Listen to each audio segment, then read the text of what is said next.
Il y a une vision politique très claire.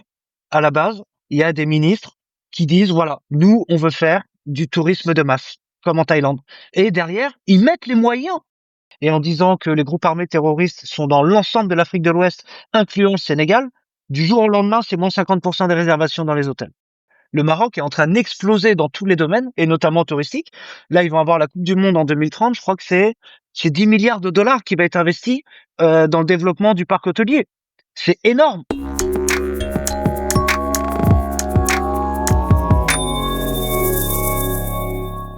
Bienvenue à On the Ground, Geopolitics and Business. Welcome to On the Ground, Geopolitics and Business. Je m'appelle Thomas Scheller. Et moi, Georg Düffner. Aujourd'hui, c'est déjà notre deuxième podcast en français. La dernière fois, nous avons parlé avec Brima Eli Diko à propos de la situation politique et sociale au Mali et en Afrique de l'Ouest en général. Aujourd'hui, nous changeons un peu. Eli est universitaire, notre invité d'aujourd'hui, manager et entrepreneur, si on peut dire. Et encore, avant de présenter notre invité d'aujourd'hui, quelques mots à propos de notre projet, à propos de ce podcast, pour ceux qui ne connaissent pas encore. Donc, ce podcast explore les enjeux géopolitiques et économiques. Nous analysons en détail des développements spécifiques et les replaçons dans un contexte international plus large. Notre attention se porte principalement sur l'Afrique et l'Amérique latine, mais pas exclusivement. Nous abordons donc ces sujets avec des invités passionnants, comme aujourd'hui, qui ont tous une vaste expérience tant au niveau local qu'international. Et nous communiquons avec nos invités dans la langue de leur choix. Donc aujourd'hui, c'est encore une fois le français. À ce jour, nous avons enregistré 8 épisodes qui sont déjà disponibles sur toutes les plateformes et bien sûr aussi sur YouTube. Des épisodes avec des invités variés et en 4 langues, en allemand, en anglais, en espagnol et en français. Notre mission, c'est donc de créer un podcast qui traite des problématiques mondiales et soit le plus international possible. Comme on avait déjà dit la dernière fois, ce projet de podcast ne fait que commencer, donc donnez-nous, s'il vous plaît, un peu de temps pour améliorer tout, mais je crois qu'on fait déjà pas mal pour l'instant. Georg. Je pense aussi. Merci. De mon côté, quelques mots sur nous, aux animateurs et modérateurs. Mon partenaire Thomas Scheller, nous possédons tous deux une vaste expérience internationale, principalement en politique, au sein des diverses organisations telles que des fondations et des think tanks allemands, mais aussi dans le secteur privé. Thomas est principalement responsable de notre focus sur l'Afrique et moi, j'ai mon expertise plutôt sur le continent américain, surtout en Amérique latine. Thomas et moi, nous avons créé, il y a plus de 3 ans, un réseau de consultants indépendants qui est spécialisé sur l'Afrique et l'Amérique latine, ainsi que l'Europe. Ce réseau s'appelle Emerging Markets Advisors. Au début de cette année, nous avons décidé de donner la parole à notre réseau à travers de ce podcast dans un monde de plus en plus complexe et de vous offrir, chers auditeurs, des analyses que vous n'entendez pas habituellement. C'est exactement ça, Georg, merci. Et aujourd'hui, nous avons le plaisir d'accueillir Pierre-Philippe Loy. Pierre-Philippe et moi, nous nous connaissons déjà depuis plusieurs années et nous nous tutoyons.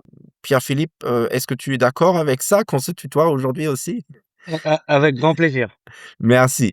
Nous sommes vraiment ravis de te recevoir aujourd'hui, Pierre-Philippe.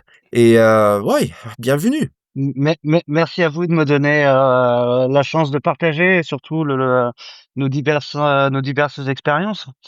Puisque Merci. c'est vrai que si on peut aider les autres à avancer, c'est plutôt une bonne chose.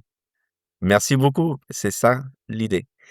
Chers auditeurs, permettez-moi de vous présenter brièvement notre invité. Pierre-Philippe Loy travaille depuis de nombreuses années dans le secteur de l'hôtellerie, de la restauration, vraiment à l'échelle internationale.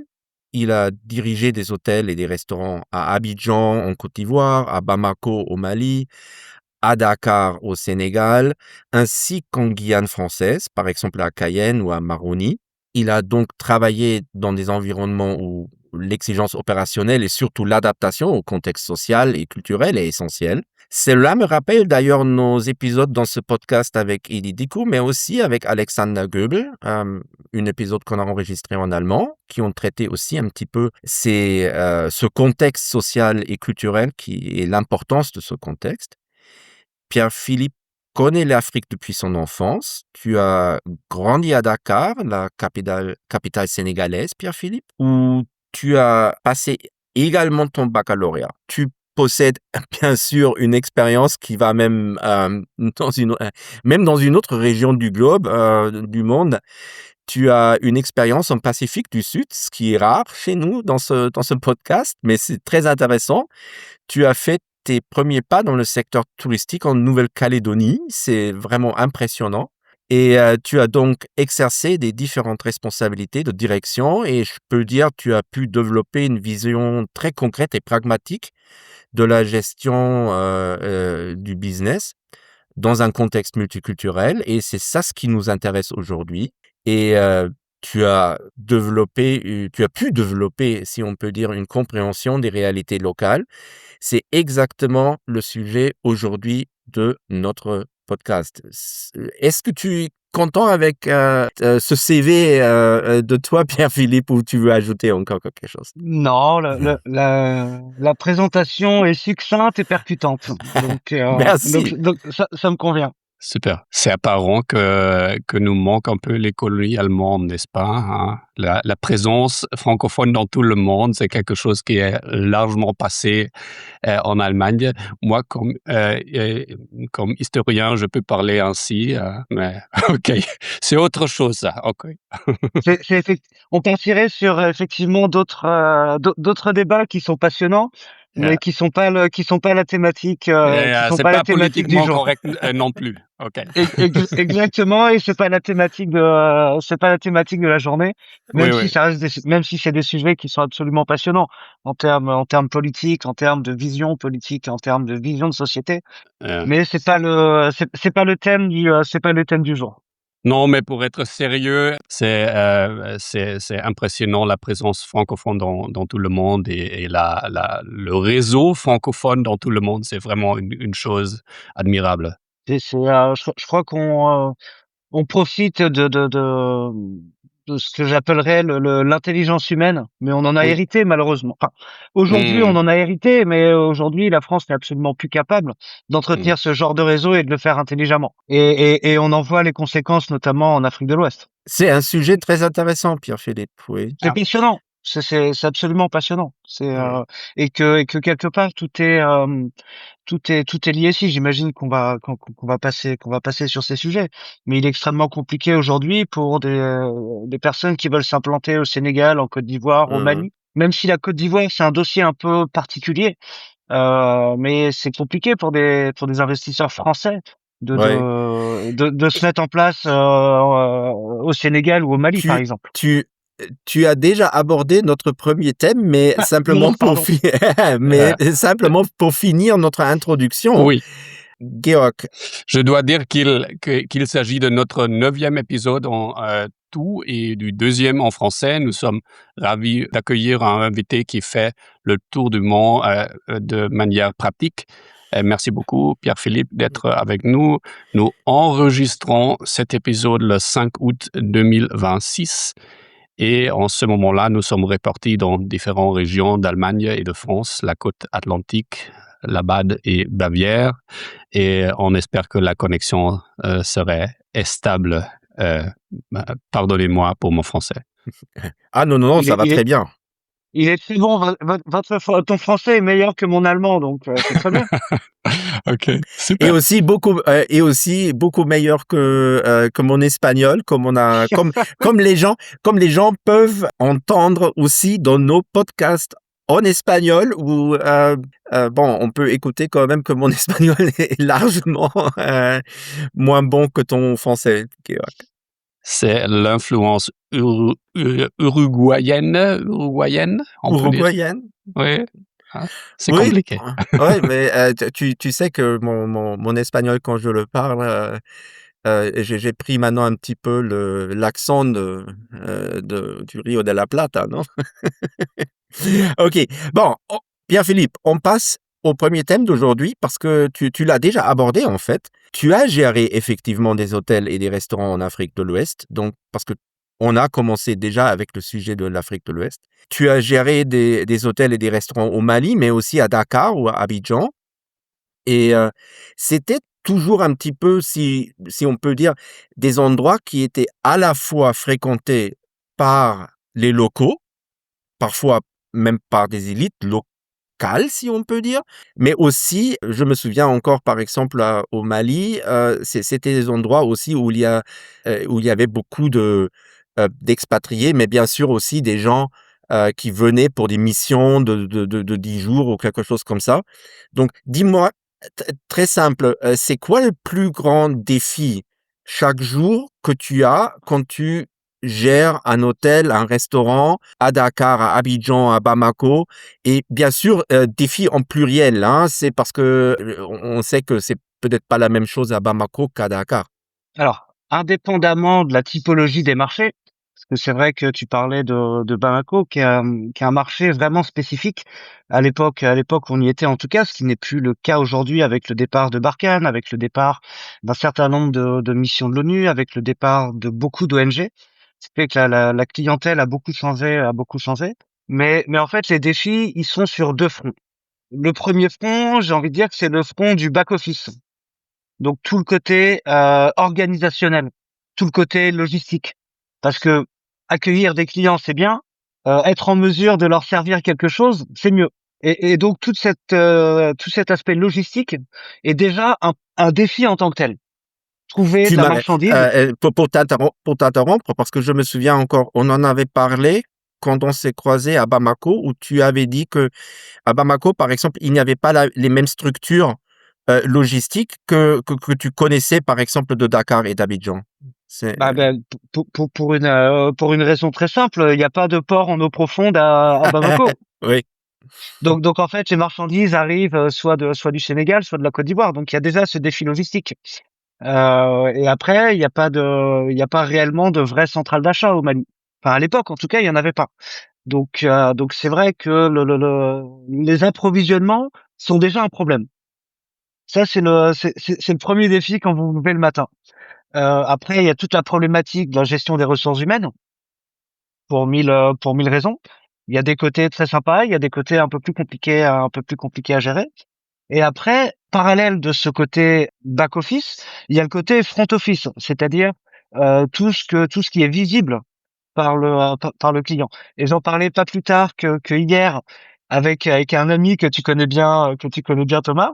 Et je lui ai dit que Bamako pour moi avait été une très très bonne école de la diplomatie parce que effectivement cette diversité de clientèle avec cette élite malienne qui est qui nous générait quand même beaucoup de chiffre d'affaires et qui était une clientèle importante, mais aussi avec une élite internationale des différentes ambassades, etc., etc. Donc d'une clientèle d'un certain niveau qu'on peut pas qu'on peut pas négliger parce que du jour au lendemain, ces gens-là ont tellement de réseaux et ont tellement d'influence dans le pays qu'ils peuvent vous faire couler le resto en une semaine sur une mauvaise sur un problème, ils peuvent faire couler votre business.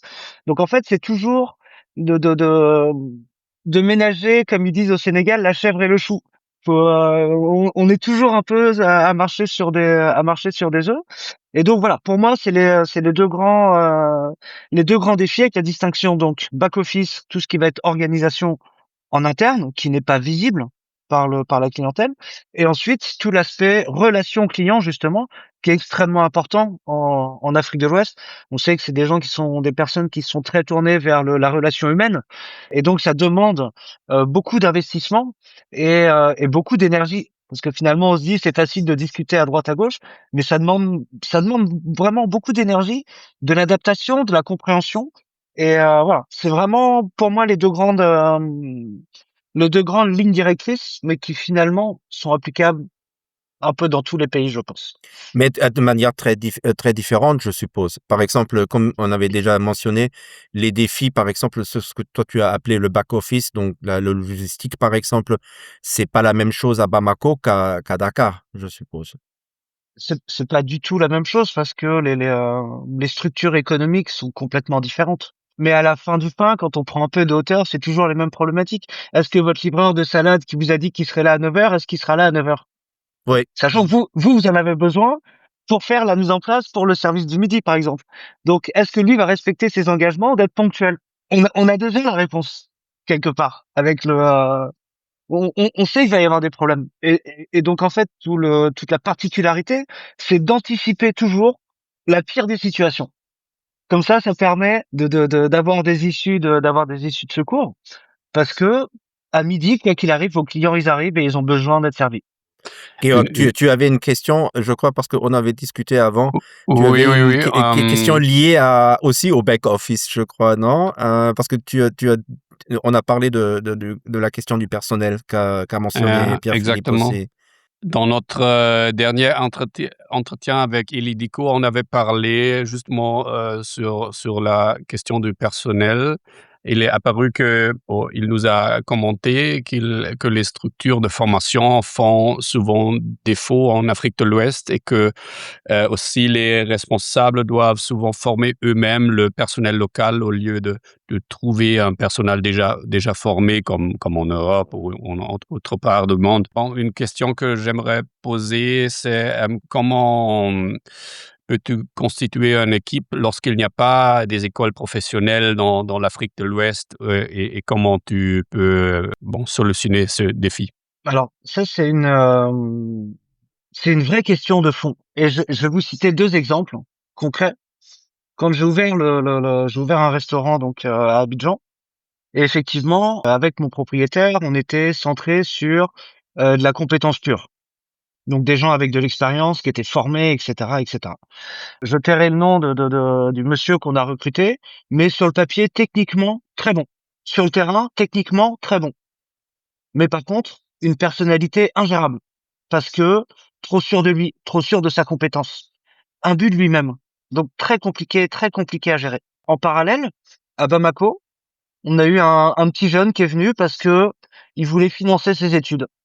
Il a commencé à la plonge. Donc techniquement, en fait, il connaissait pas du tout le métier. Mais il avait une volonté et une envie d'avancer. Il est passé à la plonge, il est passé en cuisine, il est devenu numéro 2 de la cuisine.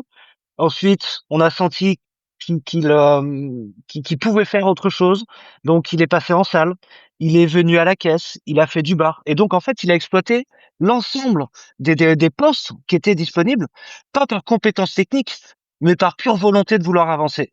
Mmh. Et comparativement de ces 2 postes, je préfère quelque part la personne qui n'a pas forcément de bagage technique, mais qui a l'envie d'avancer, plutôt que quelqu'un qui est techniquement très bon, mais qui va être ingérable humainement. Ah oui, c'est Donc très on est vraiment sur cette dichotomie et après c'est du feeling personnel. C'est mais donc voilà, j'ai pas d'avis réellement tranché par euh, rapport j'ai pas d'avis tranché par rapport à ça, puisque on peut tomber sur des profils vraiment différents. Mais pour revenir à la question d'origine, effectivement, il y a un problème de formation et c'est par exemple ce qui a fait ce qu'a fait le fondateur du groupe Azalaï, Monsieur Mossadegh Bahi, à Bamako. Constatant qu'il n'y avait pas assez de formation, il a créé sa propre école hôtelière pour fournir lui-même ses établissements. Donc voilà, mmh. c'est le privé quelque part qui prend le relais de ce qui devrait être public. Mais voilà, en connaissant la situation au Mali et dans d'autres pays, il faut que le privé aussi puisse alimenter ses propres ressources humaines. Merci. C'est intéressant que tu parles de la dualité ou des deux côtés du problème. Je me pose la question si à entrer dans un marché comme en Afrique ou aussi en Guyane, je pense, euh, il y a certains problèmes des structures que sont moins établies que dans l'Europe, mais à la même fois, il y a possiblement des avantages de l'improvisation, de la spontanéité.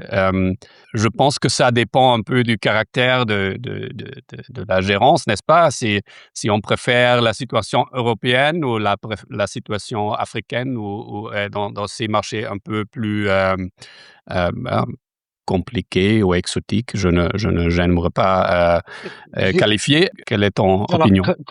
comme tu le dis très justement, alors je dirais pas que c'est des situations compliquées ou exotiques, c'est des situations particulières. auquel il faut qu'on s'adapte.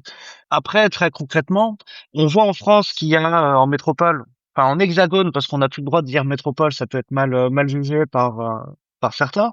Mais dans l'hexagone, on a des écoles d'excellence. Ça, il y a pas de discussion là-dessus. Le problème, c'est qu'on sort des diplômés qui finalement ne veulent pas travailler dans l'hôtellerie-restauration ensuite. Hmm. Donc là, il y a un vrai problème.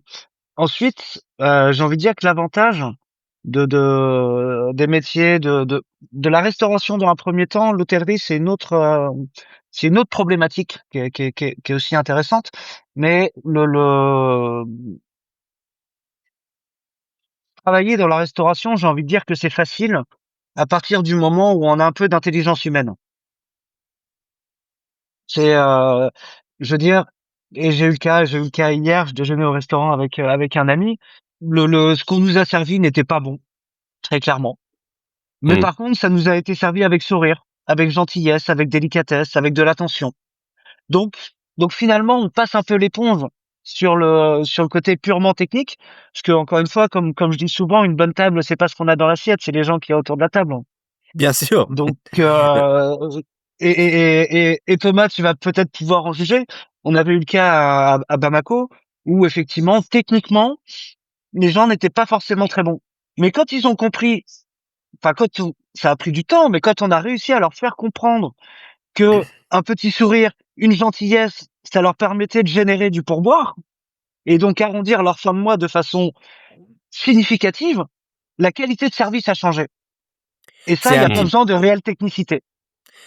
mais c'est un petit peu ça, hein, c'est, comme tu as dit. D'ailleurs, je dois m'excuser, parce que, brièvement, ma connexion internet a coupé. Donc, j'ai pas entendu, les 2-3 dernières Tu, minutes. tu écouteras après le montage, ça sera la petite surprise. Exactement, exactement. Et Pierre-Philippe, merci, mais ça, c'est un idéal, en fait, de passer, au deuxième, en fait, grand thème, d'aujourd'hui qu'on aimerait bien discuter avec toi. Georg, je crois qu'on voulait parler un petit peu du tourisme en tant que facteur économique un petit peu plus large. Donc Oui, on passe de l'hôtel, concret, bon, vers le secteur, si on peut dire. vers là, oui. Oui, j'aimerais faire la question, Pierre-Philippe. Le tourisme, l'hôtellerie, la restauration, c'est un business très important et aussi très dynamique pour les pays d'Afrique, en Amérique latine aussi, mais aussi en Europe. On trouve des pôles de croissance importants et puissants. Nous sommes maintenant actuellement dans la saison des vacances en Europe. Je serai ailleurs bientôt en Bretagne aussi. Il y a donc largement matière à discuter avec un expert comme toi des rouages de ce secteur international du monde des affaires. Comment vois-tu le potentiel du tourisme en Afrique de l'Ouest et que tu connais très bien, mais aussi ailleurs, d'un point de vue très pragmatique? On ne parle pas des statistiques, là, Voilà. l'impact local, les perspectives, comment le vois-tu? En fait, c'est effectivement l'hôtellerie, la restauration et le tourisme de façon générale. Je crois que c'est un des secteurs d'activité qui a la chaîne de valeur la plus étendue. C'est-à-dire que quand vous ouvrez un hôtel, vous faites travailler des maçons, vous faites travailler des électriciens, vous faites travailler des maraîchers, des éleveurs, et donc en fait toute la chaîne de valeur pour réussir à produire le service est vraiment très très très étendue. Ça c'est la première chose. Et c'est pour ça que et encore une fois, comme on disait un peu juste avant, travailler dans un restaurant ne demande pas ça demande des compétences, mais c'est des compétences qu'on peut acquérir facilement. J'ai envie de dire à un certain niveau. Après, dans des niveaux supérieurs, oui, ça demande quand même des compétences plus techniques et plus spécifiques. Mais produire du service dans un hôtel ou dans un restaurant, c'est pas compliqué. Et D'ailleurs, ça fait travailler beaucoup de monde. oui, d'ailleurs, on cite souvent, pour, expliquer, concrètement ce que tu viens de dire là, l'exemple de l'Espagne où, en fait, les Espagnols, à partir des années 70 et 80, sont en fait, il y avait encore beaucoup de gens qui ont travaillé dans l'agriculture et avec la croissance énorme du tourisme en Espagne à partir des années 70 et 80, toutes ces personnes-là qui comme tu as dit, qui n'étaient pas forcément formés, mais qui ont trouvé maintenant des emplois à la piscine ou au bar, à la Costa del Sol. Et donc la transition du secteur primaire, en fait, vers le secteur tertiaire du tourisme de service, etc. C'est ce que tu Alors, décris très bien là avec. alors, Et d'ailleurs, comme tu connais Dakar très bien, Pierre-Philippe, je crois que là, on peut voir ça, non? Quand on voit l'énorme croissance des restaurants et d'hôtels là-bas, non? C'est un petit peu ça. oui, mais effectivement, c'est facile de passer du primaire au tertiaire. Mais c'est exactement là, et c'est un sujet dont on a déjà discuté, Thomas. C'est exactement là qu'est aussi la limite de la progression. Oui, C'est-à-dire que dans nos sociétés occidentales, et il y a aucun jugement de valeur par rapport à ça, c'est même pas la question, mais on a fait du primaire, ensuite on est passé au secondaire, donc avec l'industrie et avec toute la formation aux procédures et l'habitude des process qui vont avec ça, pour ensuite accoucher sur le tertiaire. Et c'est, je pense, une des problématiques et qui va être une des limites en Afrique de l'Ouest, c'est qu'ils ont pas, quelque part, ils sont pas passés par le stade secondaire ou alors très peu, mais pas assez longtemps pour prendre l'habitude et d'intégrer l'habitude de la procédure, du process, etc., etc. Et je pense qu'à terme, c'est peut-être ça qui va mettre un frein, parce que j'en parlais hier avec notre ami commun. Au bout d'un moment, il y a des choses qu'on peut accepter, il y a des choses qu'on peut plus accepter. Est-ce qu'une région comme l'Afrique de l'Ouest peut concurrencer des pays sud-asiatiques comme la Thaïlande ou Bali? Aujourd'hui, non. Sur le oui. marché D'ailleurs, ça c'est international, c'est ça, impossible. Ils ça, c'est un pourront jamais, sujet. enfin pour l'instant en tout cas, ils peuvent pas les concurrencer.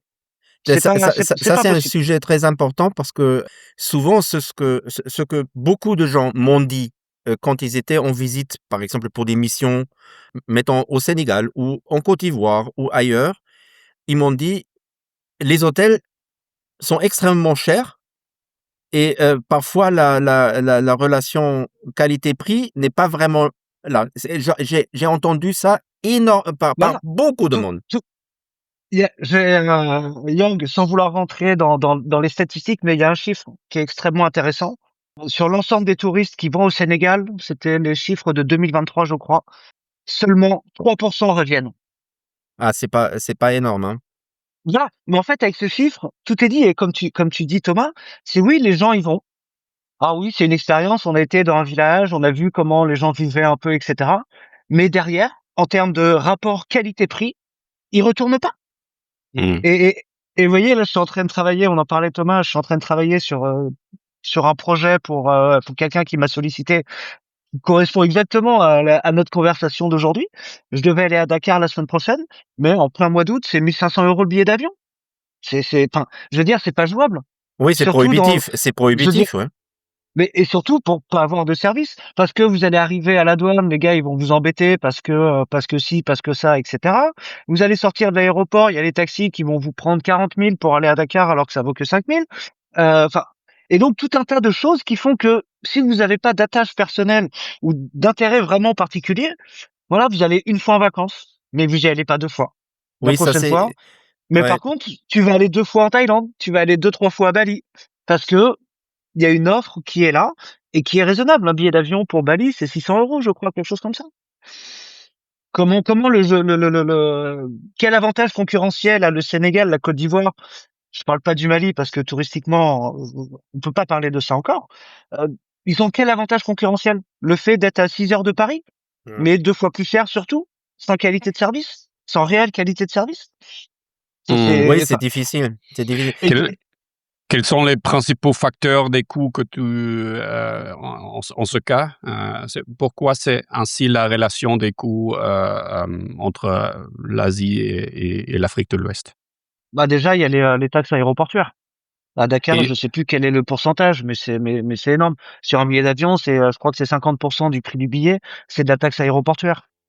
Mais, mais, ok. mais c'est de la Et dans taxe les aéroportuaire. hôtels, les coûts dans les hôtels ou dans les endroits de voyage, pourquoi c'est ainsi de cher en relation avec l'Asie? Bah, Parce tu as tout que, Le il y a déjà personnel, les matériaux, l'énergie? non, le mmh, personnel, ça coûte rien en Afrique. Non, mais Hmm. un des problèmes, on en avait parlé souvent à Bamako, Pierre-Philippe, tous les hôtels qui veulent offrir un standard avec, un certain standard avec Wi-Fi, avec tout ça, ils ont besoin des groupes électrogènes et ça coûte. Hmm. OK. Et ça, il Je, faut je, aussi. je- Effectivement, juste ça, de façon pragmatique. Tu te souviens encore, tu t'es plaint à l'époque à Bamako des factures immenses que vous avez dû régler chaque mois parce qu'il y avait des coupures d'électricité à la longueur de la journée et C'est et il infernal. fallait acheter le diesel. Et on allait à la, et on allait à la station d'à côté faire le plein des bidons pour remplir le groupe électrogène. Donc ça, effectivement, c'est une structure de coût. Mais après, si on fait le comparatif avec avec l'Asie du Sud-Est, la Thaïlande, Bali, le Vietnam, etc., c'est que, à la base, et c'est en train d'un peu changer en Thaïlande, c'est que, à la base, il y a une vision politique. Très claire. À la base, il y a des ministres qui disent, voilà, nous, on veut faire du tourisme de masse, comme en Thaïlande. Et derrière, ils mettent les moyens pour le faire. Ce qui est exactement en train de faire le Maroc, par exemple. Le Maroc est en train d'exploser dans tous les domaines, et notamment touristique. Là, ils vont avoir la Coupe du Monde en 2030. Je crois que c'est 10 milliards de dollars qui va être investi dans le développement du parc hôtelier. C'est énorme. Vous voyez, l'Afrique de l'Ouest, par exemple, avec tout le problème qu'il y a au Moyen-Orient, ils n'ont pas été, enfin, de ce que j'ai vu en tout cas, peut-être que je me trompe, ils n'ont pas été capables de capter cette clientèle qui ne va plus faire du tourisme de l'Ouest à l'Est, mais qui va faire du Nord-Sud. Le Maroc a capté cette clientèle avec une politique de billets d'avion qui sont pas chers, avec une politique touristique, avec de la police touristique qui va pas venir vous embêter tous les 50 mètres à Casablanca, à Marrakech, mais voilà, parce que vous allez à Dakar, vous allez au marché de Soumbédioune ou peu importe, vous êtes harcelé tous les 10 mètres, donc vous y allez une fois, mais après vous y retournez pas parce que c'est insupportable. Hmm. Donc en fait, il y a toute une philosophie politique derrière et une volonté politique de faire du tourisme. Et Ouais. visiblement, Mais le aussi, mec, ouais, mais oui, aussi, c'est seulement une remarque, c'est pas une question, mais je me souviens encore que bon, là, au Sénégal, ce qui est très connu, ce sont les petites villes là de Somone et de Saly, et cetera. Et c'est très touristique, il y a des hôtels, partout. Mais de l'autre côté, même les routes principales, là-bas, dans ces villes touristiques, ont des trous partout, il y a des chiens errants dans les rues. Et si ça, et je sais ce que tu veux dire, et c'est ça la volonté politique normalement qu'il faut, parce que les Marocains, je me souviens encore, il y a plusieurs années déjà, ils ont commencé à construire des autoroutes. Il y a la police est relativement sévère si par exemple des touristes sont harcelés, etc. Donc mais et quand on suit un peu, et je sais que c'est une région que tu suis, peut-être Yang aussi. Est-ce que tu as déjà entendu parler d'un touriste qui s'est fait agresser au Maroc ah dans oui, la presse? ça existe, ça existe, Oui. Et mais quelle est très la sanction? rarement, mais très Et rarement, quelle est la sanction pour l'agresseur? très sévère. Voilà. Voilà, je veux dire, au bout d'un moment, en fait, mais après, si on décortique cette pelote de laine, on peut aller très loin. Mais s'il n'y a pas de réelle volonté au plus haut niveau, ça peut pas se voir concrètement au quotidien. Thomas, tu parlais des routes, ça me fait penser à cette image. Tu connais la part des anges dans la viticulture. Ah oui. Voilà. Ben, Hmm. dans les budgets de l'État, c'est pareil. Et Pierre-Philippe, donc, OK. j'ai Georg. encore une question précise. Comme tu as aussi exercé en Guyane française, on pense souvent au tourisme classique tourné vers l'Europe ou l'Amérique du Nord, mais est-ce que tu vois un potentiel pour un tourisme sud-sud aussi? Nous parlons ici dans ce podcast sur l'Amérique latine et l'Afrique, ainsi que cette question se m'occure. Et plus largement, comment est-ce que tu vois les pays du Sud pourraient-ils aussi diversifier son offre? Je pense par exemple au tourisme de santé, les voyageurs qui viendraient s'y soigner, s'y reposer. Ce sont des pistes réalistes ou on alors, est encore loin de compte? il On y a, pourrait s'imaginer les Africains qui viennent à l'Amérique latine, mais possiblement, bon, moi, aussi l'autre direction. Effectivement, je suis plus d'accord avec la deuxième position, c'est-à-dire que il y a tout un tourisme qui commence à se créer, mais derrière, il faut effectivement de la vraie volonté politique des Antilles-Guyane vers l'Afrique de l'Ouest. Et ce tourisme, ça serait quoi? Ça serait du tourisme mémoriel. Parce que, bah, on refait pas l'histoire, mais toute la population des Antilles arrive d'Afrique de l'Ouest. C'est-à-dire, c'est absolument pas méchant de le dire, c'est une réalité historique. Oui, oui, Sans partir sur des considérations philosophiques ou politiques. Mais de plus en plus de personnes s'interrogent sur et s'intéressent à l'historicité de leurs ancêtres.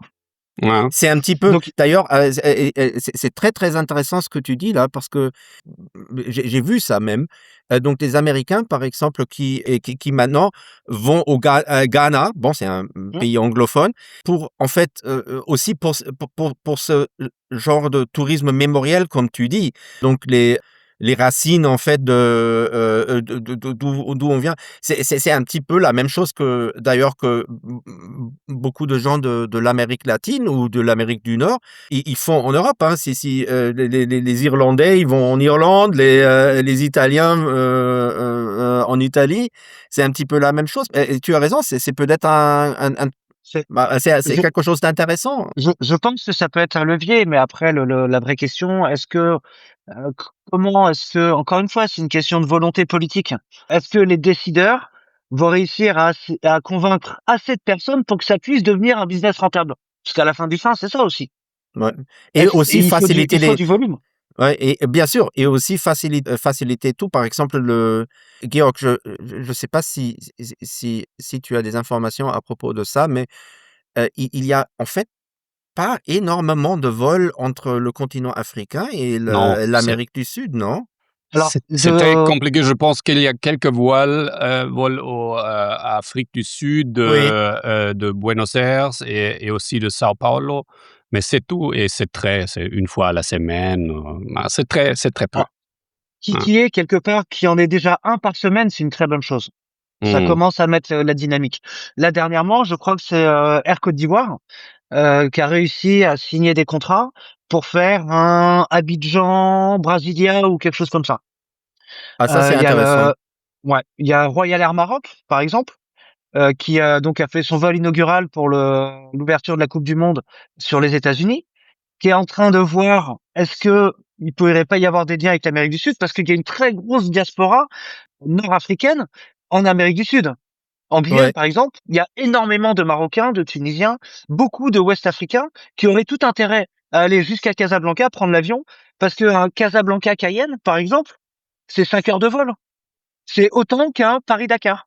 ouais. Et qu'on change complètement de continent. Donc il y a des connexions qui sont en train de se faire. J'ai eu à accueillir l'année dernière à Kourou une délégation de la ville de Rufisque, donc qui est en banlieue de Dakar, et qui veulent justement intensifier les liens entre le Sénégal et la Guyane française. Donc d'un côté, pour effectivement tout le tourisme culturel, et de l'autre côté, en Guyane, on a aussi un potentiel absolument exceptionnel, surtout le tourisme écologique. Oui. 98% du territoire guyanais, c'est de la jungle. Tout le tourisme mémoriel, parce que avec toute l'histoire du bagne, etc., il y a Mmh. aussi une forte histoire par rapport à ça. Et il faut pas oublier, et c'est peut-être un peu paradoxal, mais un tourisme scientifique. Faut pas oublier que de Kourou, on envoie les fusées Ariane. Oui. Ouais.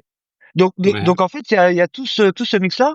Et je sais que les autorités guyanaises, pour avoir un peu collaboré avec eux pendant un petit moment, sont en train d'essayer de développer tout ça. Mais pour ça, il faut réussir à enlever la mauvaise image que la Guyane peut avoir, à savoir un département avec une très forte délinquance, de l'insécurité, etc., etc. Des images qui lui traînent qui lui collent à la peau, pardon, depuis quelques années. Donc ils sont en train de commencer à déconstruire tout ça. Mais ça prend du temps. Mais ça, c'est très intéressant parce que tu viens de parler tout à l'heure aussi de la différence dans l'approche politique vis-à-vis du tourisme, en comparant, par exemple, à un pays comme le Maroc, mais on peut aussi citer d'autres et c'est très intéressant la question de la sécurité et Georg et moi, on a discuté avec des invités déjà à propos du phénomène de la criminalité, qu'elle soit organisée ou la délinquance petite, si on peut dire. Et Pierre-Philippe, la restauration et l'hôtellerie, c'est aussi un secteur qui est confronté à tout ça, des problèmes de délinquance et de criminalité. Est-ce que tu as des expériences dans ce domaine ou concrètes? Donc, est-ce que Ouais. tu as Le problème, c'est que est-ce que par exemple, et c'est une question, est-ce que tu classifies prostitution dans de la criminalité? ça dépend du pays. Il y a des pays où c'est un Voilà, crime. on sait très bien comment ça se passe, on sait très bien comment ça se passe dans certains établissements dont je tairai le nom, où finalement l'activité rémunérée de certaines personnes fait fonctionner le business. Et donc on est obligé de faire avec, quelque part. Donc Ouais. est-ce que c'est de la criminalité? Est-ce que c'est immoral? Ça c'est sûr. Mais est-ce qu'il y a de la moralité toujours dans le business? Ça c'est une autre, c'est une autre question. Non, après concrètement, non, j'ai jamais été réellement confronté à vraiment de la criminalité au sens, Organisé du terme. ouais, au sens Ouais. où organisé du terme. Enfin voilà. Alors peut-être que j'y étais confronté, et je l'ai pas vu. Ça Ouais. ça c'est possible aussi. Mais je sais que une ou deux fois à Bamako, d'un certain capitaine dont on taira le nom, qui faisait ses petites affaires dans mon restaurant et il ne l'a fait qu'une fois. Ouais. C'est-à-dire que ok, t'es bien gentil, tu m'apportes du business, mais tu fais pas ton business illégal dans mon restaurant. Ça c'est juste pas possible parce qu'à la fin du fin, c'est moi qui finis en prison. C'est pas toi. Mmh. Donc, tes affaires, tu fais ce que tu veux, c'est ton problème, mais tu fais pas ça devant mes collaborateurs, devant des clients, etc., etc. Tu sors du restaurant, tu fais tes affaires, tu reviens si tu veux, mais tu fais pas ça dans l'établissement. Mmh. Non, Donc voilà. c'est comme, Mais c'est de la petite criminalité, c'est même, enfin, c'est pas du crime organisé, quoi. Je veux dire, c'est oui, pas. oui. Oui, mais donc c'est très intéressant ce que tu dis, Pierre-Philippe, parce que assez souvent, et là, pour dire quelque chose de positif, en fait, à propos du tourisme ou de ce secteur en Afrique de l'Ouest, parfois, l'Afrique, en Europe, a une réputation, qui n'est pas justifiée. Par exemple, il y a beaucoup de gens qui, je crois que, qui sont très enchantés, par exemple, si, pour aller au Brésil, mettons, hein, et le Brésil, vu la criminalité, c'est un Ah, autre niveau qu'en ah, Afrique de l'Ouest. c'est pas Donc les mêmes c'est mayonnaises. ouais, donc c'est pour ça, c'est très intéressant ce que tu dis parce que, moi aussi j'avais toujours l'impression que pendant la soirée, que ce soit à Dakar, Abidjan ou d'autres villes, tu es plus en sécurité que dans des pays ou des villes qui sont beaucoup plus touristiques que l'Afrique de l'Ouest. Ouais, Donc, ça c'est tu nettement confirmes pour. ça un petit peu? Ouais, ouais, bien sûr. Moi, pour rebondir sur ce que tu dis. J'ai fréquenté dans le cadre professionnel un peu le monde de la nuit à Dakar. J'ai eu à diriger une boîte de nuit. Bon, ça a été extrêmement intéressant, mais bon, c'est pas des rythmes de vie qui me correspondent. C'est très spécial quand même. Mais très honnêtement, je fermais la boîte. Il était quoi? Il était 5, 6 heures du matin. Je rentrais chez moi et je me suis jamais senti en insécurité. Mmh, Là, par mmh. exemple, si je dois aller à Paris, à Nantes, à Strasbourg, à Lyon, après minuit, je sors pas de chez moi. Et ça fait des années et des années et des années. En Afrique de l'Ouest, je me suis pas réellement senti en insécurité. Oui et Sauf surtout cas oui. exceptionnel de guerre ou quoi que ce soit. Là, c'est un autre contexte. Mais je me suis jamais réellement senti en insécurité. Alors que tu vas à Paris, dernière fois qu'on s'est vu à Paris, putain, en fait, on regarde en permanence parce qu'on entend en permanence les sirènes de la police, les sirènes des pompiers, enfin, c'est anxiogène en permanence. Donc en fait, le fait d'être dans un Mmh. environnement anxiogène, on devient anxieux et on a peur de tout. Ouais, Ce qui n'est ce mais qui n'est pas le cas en Afrique de l'Ouest. c'est très intéressant parce que, j'ai dit ça assez souvent à des gens qui connaissent pas l'Afrique. En fait, si tu oublies ton portable dans un café, dans la plupart des villes africaines que je connais, On c'est va se le ramener. très probable que le serveur va te courir derrière: «Monsieur, monsieur, vous avez oublié votre portable». Tandis que tu fais pas attention à Paris, à Berlin ou à Londres. Ouais, ouais. C'est parti tout de suite. Et ça, c'est quelque chose de positif, si on peut dire, à propos de la Oui, situation du secteur mais, en Afrique de l'Ouest. mais, La mais criminalité parce que est une réalité, mais elle est mais c'est pas comparable, ouais. à Et, d'autres pays, hein. et c'est surtout que ça, finalement, tu vois, cet exemple du téléphone, ça retombe au tout début de notre conversation. C'est-à-dire que ça reste des personnes pour qui l'humain est encore important. Oui, Et que, et qu'on sait très bien, on sait très bien ce qui se passe quand ils te ramènent ton téléphone. Quel est ton premier réflexe? C'est de sortir un billet pour le remercier. Et que ce billet, même s'il est de 1500, 2000 ou 5000 francs, ben, ça arrange considérablement son quotidien. c'est Donc voilà, c'est une réalité. Alors, est-ce qu'elle est morale, est-ce qu'elle est pas morale, est-ce que c'est bien, est-ce que c'est pas bien? C'est encore une autre question. Mais c'est le premier réflexe. Parce que tu te dis, putain, le gars, il a quand même été sympa. Il aurait pu me voler mon portable à 1000 balles, mais il l'a pas fait. Donc, en fait, je mmh. lui file un petit billet ou quoi qu'il arrive. Et j'en parlais encore hier avec notre ami commun. Je sais pas si tu te rappelles de ces petits enfants qu'il y avait devant le resto à Oui, Bamako. oui, oui, qui vendaient toujours des petits souvenirs ou quelque chose comme ça. Les gosses, 8 ou 10 ans peut-être, mais d'une intelligence émotionnelle absolument exceptionnelle. Mmh. Ouais. C'est-à-dire qu'ils avaient compris comment fonctionnait tout le monde. Ils étaient super sympas, super polis, toujours courtois. Oui, Et, et résultat des courses, en fait, ils avaient réussi à arnaquer certains de nos amis dont on taira les noms, parce ils arrivaient 3 fois par semaine avec leur bulletin de notes en disant, regardez, j'ai eu des bonnes notes.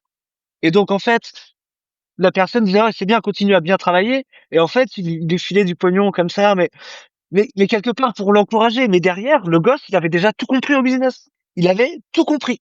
mmh, Et d'une intelligence émotionnelle, enfin, ouais. Moi, je sais que c'est deux petits gosses qui m'ont vraiment touché, qui m'ont ému parce qu'on connaît les conditions de vie dans les familles où il y a une fratrie de 15 ou à 8 ans à la sortie de l'école, le gosse, il est obligé de vendre des porte-clés pour arrondir ses fins de journée. Enfin bon, c'est des choses en Europe, on n'est pas prêt à ça. Enfin, je veux dire, on n'est plus, Mmh. oui, c'est, on n'est plus conçu pour ça. C'est pas possible. Mais ouais, là-bas, c'est normal. Et le gosse, encore une fois, une intelligence, mais remarquable. Je sais pas ce Mmh. qu'il est devenu, mais C'est le bah, entrepreneuriat du futur. non, c'est de la survie. mmh. Et ça, C'est de c'est la survie. oui, ça aussi, par exemple, je crois que c'est un petit problème, pour le secteur, donc pour le secteur touristique, dans de nombreux pays, en Afrique. C'est quand même problématique, même si ça rapporte de l'argent pour le pays et pour les gens, mais beaucoup de gens évidemment ne peuvent pas supporter la réalité quand ils quittent, par exemple, l'hôtel, quand ils quittent la plage et cetera et ils sont dans un autre monde qui est avec une pauvreté, avec, et ça, bien sûr, c'est, beaucoup de gens ne vont pas, ne peuvent pas accepter ça aussi, Ouais, mais tu vois, c'est les le, Européens, tu vois? Cette réalité, à l'extérieur de l'hôtel. c'est le, la confrontation au réel.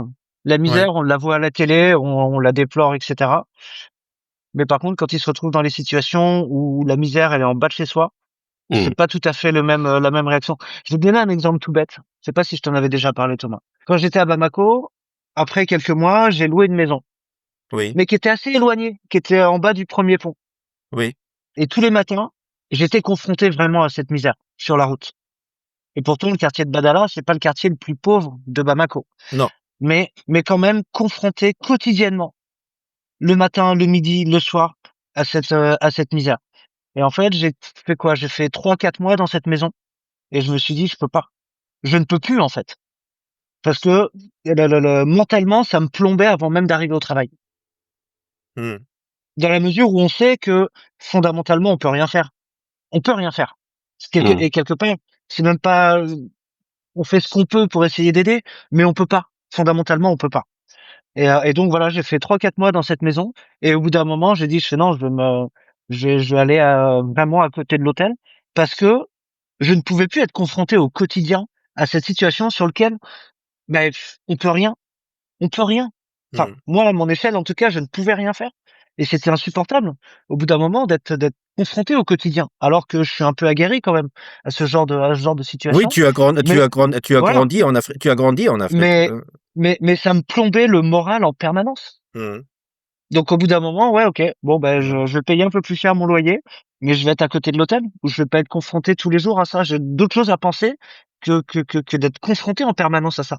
Donc pour rebondir sur ce que tu dis Thomas, effectivement, il y a beaucoup de gens et notamment au Sénégal quand tu vas sur la petite côte, des hôtels all inclusive où en fait le client qui arrive d'Europe arrive à l'aéroport, il y a un bus qui les emmène à l'hôtel et de l'hôtel ils sortent pas de la semaine. Ouais. Et ceux qui sortent, ils sortent une fois.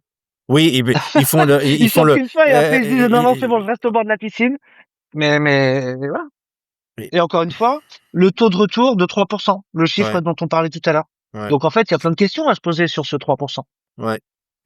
En fait, Pierre-Philippe, avec tout ce qu'on vient de discuter là, on a déjà pratiquement traité notre dernier thème qu'on voulait discuter avec toi, et c'est les facteurs sociaux et culturels en fait du business. Il reste un facteur qu'on n'a pas encore discuté, mais tu l'as mentionné brièvement.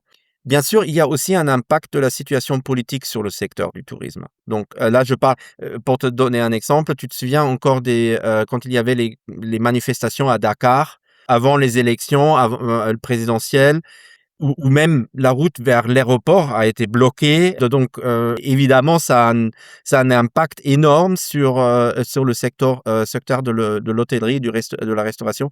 Est-ce que tu as peut-être des exemples concrets et comment tu as vécu en fait cet impact de la politique et sur ton business? Alors, l'exemple que tu cites est intéressant.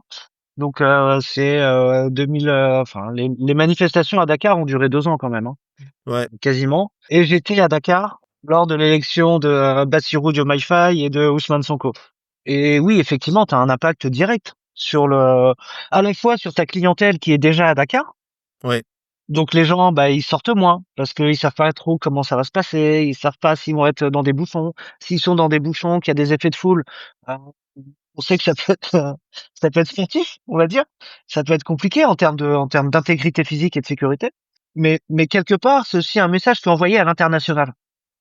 C'est-à-dire que, et il y a eu le cas, il y a quelques années, au début des événements au Mali, par exemple, ou bah au Sénégal, on n'était pas du tout concerné. Là, je te parle des années 2012-2013, Mhm.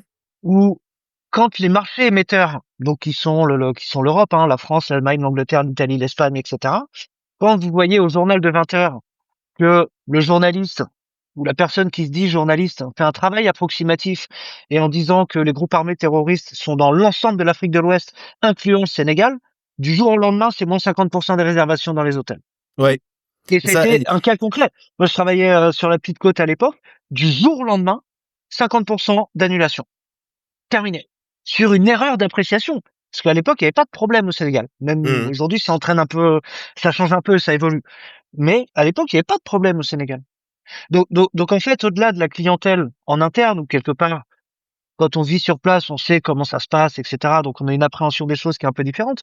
Mais quand on a volonté d'être une destination internationale et qu'on Mhm. envoie des messages comme ça sur les marchés émetteurs, mais c'est une catastrophe. Mais C'est une catastrophe. ce que tu décris, en fait, c'est un phénomène incroyable parfois parce que tu as parlé des annulations, mais même si dans le journal du 20 heures, on parle d'un pays africain où il y a une crise qui est très, très loin en fait du Sénégal, mais pour beaucoup de gens: «Ah bon, c'est l'Afrique donc et Dakar, c'est l'Afrique aussi donc j'annule». Parce que j'ai vécu ça en 2011, quand ça a commencé avec la révolution dans le monde arabe. Moi, j'étais en Tunisie à l'époque, et en Tunisie, c'était relativement rapide que la situation s'est plus ou moins stabilisée. Mais pendant des années, la Tunisie a dû rattraper en fait les chiffres de touristes qu'ils avaient avant. Et même des Marocains, des amis marocains m'ont dit: «Ah bah, chez nous, il y a des annulations aussi». Et au Maroc, il y avait des manifestations, mais c'était pas comparable, c'était pas la Syrie, hein. Mais ce phénomène, je crois que ce que tu décris avec les annulations, donc suite, ça c'est quelque chose qui concerne un petit peu tout le continent, non? Je dirais presque, non? Ouais, C'est le problème, c'est que encore une fois, si on prend un peu de, en essayant de prendre un peu de hauteur, quand t'as quand t'as l'ancien ministre du tourisme du Sénégal, quelqu'un de connu internationalement, hein, Monsieur Youssou N'Dour. Bon, Oui, tout le monde connaît, enfin, je veux dire, peut-être pas tout le monde, mais beaucoup de gens connaissent Youssou N'Dour. Ouais. Quand il a été mis au ministère ministère du Tourisme en 2012, parce qu'il avait une vocation internationale, bon, ok, mais il a jamais fait une réservation d'hôtel dans sa vie. Il a toujours une assistante qui s'occupait de ça. Ça, c'est un autre, c'est autre chose sur la légitimité des gens qu'on met en place, mais bon. Et quand il dit dans la mesure où les Français, où la France demande des visas aux Sénégalais pour venir en France, je vais ouais. demander des visas aux Français pour venir Ah au oui, Sénégal. c'était une Pareil, catastrophe.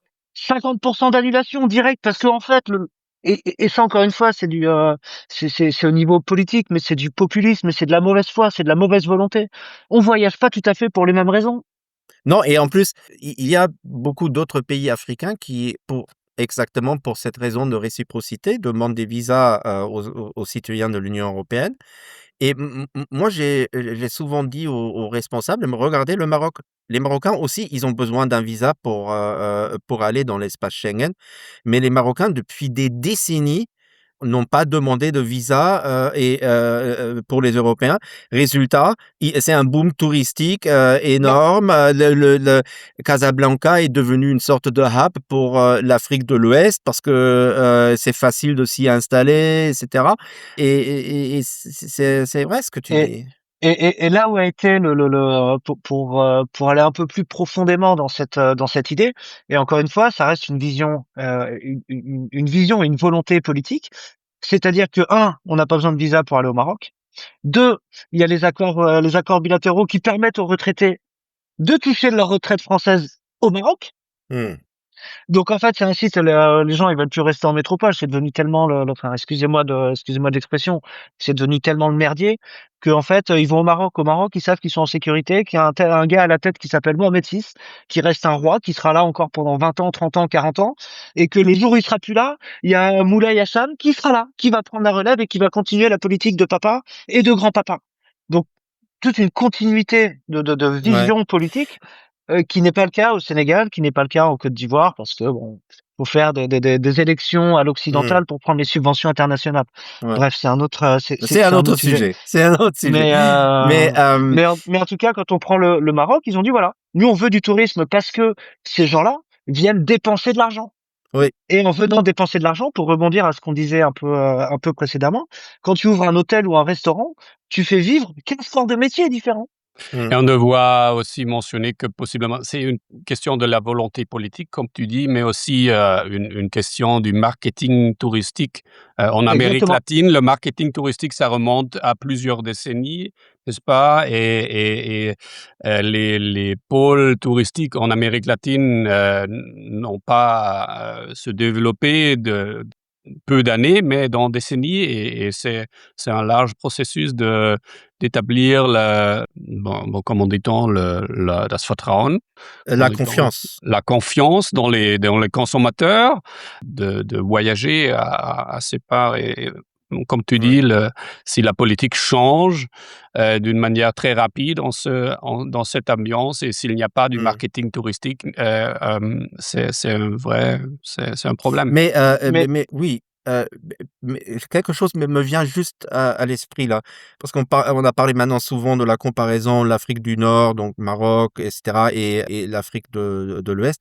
Mais il y a devant la côte sénégalaise, en fait, un pays qui fait nettement mieux concernant le le Cap-Vert, tourisme, c'est le Cap-Vert. le Et là, c'est justement aussi, le Cap-Vert a une stabilité politique ou a une réputation de stabilité politique beaucoup plus importante que les autres pays. Donc ça c'est clair que ça joue un rôle. Pourquoi le Cap-Vert a pu se développer comme ça, hein? C'est parce que mais mais la mer est la même au Sénégal qu'au Cap-Vert. Mhm. mais je crois que Jörg a vraiment mis le doigt sur la notion vraiment importante.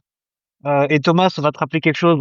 Notion de Monsieur Perfit, hein, la Oui, société de confiance. ouais, C'est-à-dire qu'il y a rien qui peut se faire si on n'a pas confiance dans notre partenaire. Si on n'a pas confiance dans l'endroit où on va. Encore une fois, les 3% de taux de retour des touristes au Sénégal. ouais. Et quelles sont les news qu'on entend à l'international qui viennent du Sénégal? Les manifestations. le vote de la loi contre la sévérité de l'augmentation de la sévérité de la loi contre l'homosexualité, etc., etc. Que des thèmes qui, en Occident, mettent tout le monde en rage. Donc, en fait, les messages qu'on envoie, du Sénégal, en tout cas, c'est pas des messages qui sont très rassurants pour la diversité. Ouais. Mhm. Mais après, c'est un choix politique. Et après, comme York, tu le dis très justement, pas de réelle politique de communication pour la promotion des différentes destinations. Ouais. Mhm. Qui est- Amérique latine, c'est pas un paradis totalement non plus, parce qu'il y a certaines régions qui ont aussi essayé d'entrer dans le tourisme et qui font une lutte très dure. La même Bolivie, dont moi j'ai vécu plusieurs années, on a essayé d'entrer dans le tourisme aussi, mais Mais, ça a Mm. besoin des Euh, implications dans les routes. On a déjà commenté Est-ce que et puis, ça prend du temps. la euh, sécurité et tout ça. vous me permettez que on a déjà dépassé un petit peu notre temps habituel, mais c'est super intéressant avec toi, Pierre-Philippe, donc c'est pour ça, il n'y a pas de problème. Mais on donne, comme on arrive un petit peu à la fin, on donne toujours la possibilité à nos invités de répondre à, on peut dire, à une question ouverte. Donc, est-ce que tu as quelque chose qu'on n'a pas encore discuté et que tu veux transmettre ou quelque chose où tu dis, voilà, peut-être un exemple ou une expérience ou quelque chose que tu crois est important mais qu'on n'a pas encore traité? Alors, des sujets qu'on n'a pas traités, il nous faudra encore 4 heures. mais, mais on n'a pas le temps. Non, mais encore une fois, je vais te citer le dossier sur lequel je suis en train de travailler, c'est-à-dire que Oui, quelqu'un qui a de la famille au Sénégal depuis 40 ans, qui va régulièrement en vacances, qui travaille en France et qui veut investir au Sénégal, mais qui finalement ne connaît pas le Sénégal. Et en fait, tout ce que je suis en train de préparer, c'est justement de le prévenir sur ce qui va lui arriver. C'est-à-dire que dans la mesure où il connaît le Sénégal qu'en vacances, c'est magnifique. Mais au quotidien, c'est une autre vie. exactement. Et là, tout ce que je suis en train d'essayer de faire, c'est de l'orienter vers le meilleur choix pour lui. C'est-à-dire que moi, mon intérêt personnel, ça serait de lui dire, OK, vas-y, c'est bon, j'ai les contacts, les trucs, des machins, je te monte ton resto. Je prends ma commission, puis après, tu te débrouilles. Mais ça serait lui mentir. Oui, Et ça serait le mettre dans une situation que je peux pas, dans lequel je peux pas le mettre. C'est pas honnête, c'est pas correct. Et donc, ce que je, et on a le cas d'ailleurs avec il y a un grand mouvement en ce moment depuis quelques années des répates. Donc tous de beaucoup d'Africains de l'Ouest, des Sénégalais, des Ivoiriens, etc., qui ont fait des carrières à l'international et qui euh, retourne. Oui, et qui retournent en se disant mais de toute façon c'est mes frères, on se connaît. Et eux-mêmes font l'erreur fondamentale oui, parce qu'ils pensent connaître, mais en fait ils connaissent pas. ouais. Ils se disent que juste parce que j'ai un nom à consonance sénégalaise, les gars ils vont me respecter, ils vont pas me la faire à l'envers. Oui. Non. Bien sûr. Et en fait, ils se font piller comme les autres. Non, Parce aussi, que ils connaissent même pas les réalités, en fait. Quand tu as vécu 30 ans, 35 ans, quelque chose, quelque part, mettons, aux un États-Unis, en Sénéga- France ou en un Italie, Sénégalais de New York, il est pas prêt. Un ouais, Sénégalais de New York, il est pas prêt à revenir à Dakar. Parce que, en fait, ils ont pas la bonne information, on leur donne pas la bonne information. Et ils ont pas cette réalité de terrain. Parce que c'est des fois une réalité, bah, qui peut être un peu violente. Mm. En termes de compréhension des choses, en termes de sociologie, en termes de psychologie. Faut, enfin voilà, faut quand même, je veux dire, moi, là, quand je suis en poste, quel que soit le pays, premier truc que je fais le matin, c'est je prends le journal qui est sponsorisé par le gouvernement et le journal d'opposition. Ça donne tac une petite idée de la sociologie, de la psychologie, du business, de la politique, qui permet de s'adapter au quotidien, d'essayer d'anticiper les choses qui vont plus ou moins bien se passer. Tu vois, par exemple, là, ce que je suis en train de dire à mon partenaire qui m'a sollicité, je dis, oui, tu veux ouvrir un resto à Dakar. Première chose, n'oublie pas que dans 2 ans, tu as les élections présidentielles. Et on sait que ça va avoir un impact. La guerre, elle a déjà commencé entre le Premier ministre et le président de la République. La guerre a déjà commencé, donc on sait que ça va être une situation qui va être particulière. Donc avec ça, 2 options. Soit il le fait maintenant, et il faut que dans 2 ans, il ait remboursé son investissement pour que si jamais il y a des problèmes, au moins il n'a pas perdu d'argent. Ou alors, il lance son activité après les élections. C'est un risque à prendre, mais il faut connaître l'ensemble des paramètres. c'est super intéressant ce que tu viens de dire, Pierre-Philippe, et ça montre, en fait, pourquoi c'est tellement important de connaître vraiment les réalités de terrain. Et c'est ce qu'on veut faire avec ce podcast aussi et avec notre réseau de Emerging Market Advisors, où tu fais dans un certain sens aussi partie, Pierre-Philippe, évidemment, obviamente, comme Georg dirait. Así es. Et merci beaucoup, Pierre-Philippe, c'est vraiment super. Merci beaucoup d'avoir participé à notre émission et d'être avec nous aujourd'hui. Merci à vous de m'avoir sollicité. J'espère que notre échange donnera des clés de compréhension aux personnes qui veulent éventuellement s'expatrier, parce que je pense que la réflexion qu'on a eue, que ce soit sur l'Afrique de l'Ouest ou sur la Guyane, si on prend un peu de hauteur et qu'on intellectualise un peu les choses, c'est quelque part des réflexions qu'on peut avoir sur l'ensemble des destinations de C'est façon macroéconomique. Si on réfléchit un peu, on est toujours confronté aux mêmes choses. Donc là, effectivement, on était spécifiquement ciblé sur une partie du monde qu'on connaît tous un peu. Mais je pense qu'avec un peu de recul, ça peut servir dans beaucoup d'autres domaines et beaucoup d'autres régions du monde. très bien. Merci beaucoup. Chères auditrices, chers auditeurs, si cet épisode vous a plu et que les sujets abordés vous intéressent, n'hésitez pas à liker et à vous abonner. Nous vous serions bien sûr également reconnaissants si vous pourriez recommander notre podcast à vos amis. Vous trouverez plus d'informations dans les notes de l'émission Geopolitics and Business, notre podcast On the Ground, Geopolitics and Business est disponible sur toutes les plateformes principales et sur YouTube. Exactement. D'autres épisodes seront bientôt disponibles en ligne. Nous recommandons également à nos auditeurs francophones notre épisode précédent avec Brema Elidiko, consacré à la situation au Mali et à l'Afrique de l'Ouest. Nous reprendrons ensuite les entretiens avec nos invités en allemand et en anglais. Et un nouvel épisode est généralement disponible chaque mois, mais nous sommes actuellement encore un peu plus rapides. Merci beaucoup. Merci beaucoup, Pierre-Philippe. C'était une conversation étonnante et très intéressante, très atterrissée.